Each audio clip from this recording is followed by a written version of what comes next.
আসসালামু আলাইকুম। জব ম্যাথের নতুন একটি ক্লাসে সবাইকে স্বাগতম।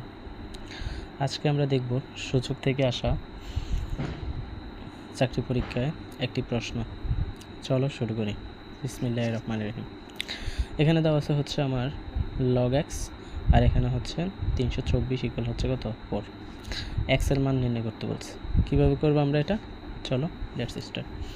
এখানে হচ্ছে তোমার log x, তো আমরা এটাকে এই নিয়মে লিখতে পারি, যদি log x উপরে যদি থাকে হচ্ছে 324 আর 324 ইকুয়াল যদি থাকে যদি একটা 4, ঠিক আছে, বা এখানে x এখানে y, ওকে, এখানে যে কোনো একটা সংখ্যা থাকবে সমান সমান অন্য একটা সংখ্যা থাকবে, তাহলে এই নিয়মে যদি থাকে তাহলে আমরা লিখতে পারি যে এখানে x আছে না, এই xটাকে লিখবো এবং সমান সমানের পরে যেটা আছে, সমান সমানের পরে যেটা আছে 4 আছে, এই 4টা x এর মাথায় আসবে, ঠিক আছে, পাওয়ার হিসেবে আসবে, ইকুয়াল হচ্ছে 324।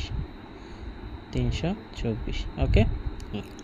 তো এখন এই যে এক্স টু দি পাওয়ার 4, এটাকে আমরা যদি স্কোয়ার আকারে লিখি, ভাঙ্গি লিখি, হোল স্কোয়ার ইকুয়াল, আমরা জানি যে 18-র উপর স্কোয়ার দিলে হচ্ছে 324। কতর উপরে? 18-র উপর যদি স্কোয়ার দিই তাহলে হবে কি 324। সূচকের নিয়মে স্কোয়ার এখানেও আছে এখানেও আছে, তাহলে দুইটা স্কোয়ার যদি উঠাই দিই তাহলে এক্স স্কোয়ার ইকুয়াল হচ্ছে 18, আর এক্সকে আমরা যদি স্কোয়ার আছে এটাকে যদি রুট দিই তাহলে 18-র উপর রুট দিলে হবে হচ্ছে 3√2, ঠিক আছে, 3 × 6 3 6 18, তাহলে হচ্ছে √3√2, ঠিক আছে। এখন বলতে পারেন যে ভাই আপনি এই যে 18 এখানে 324 18 করে স্কোয়ার দিছি 324, এটা কীভাবে বুঝলেন? আসল কথা হচ্ছে আমরা এটা জানা লাগবো যে আমাদের হচ্ছে আপনার 11 থেকে 1 থেকে কমপক্ষে 20 পর্যন্ত স্কোয়ারের মানগুলো জানা উচিত।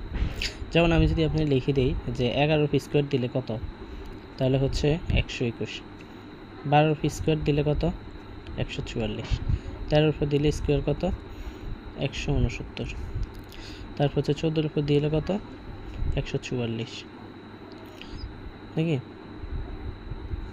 তারপরে সরি 196, 15 স্কোয়ার দিলে কত 225, 16 স্কোয়ার দিলে কত 256, তারপর হচ্ছে 17 স্কোয়ার দিলে কত 17 স্কোয়ার দিলে হচ্ছে আপনার 289, তারপর হচ্ছে 18 স্কোয়ার দিলে কত 18 স্কোয়ার দিলে হচ্ছে 324।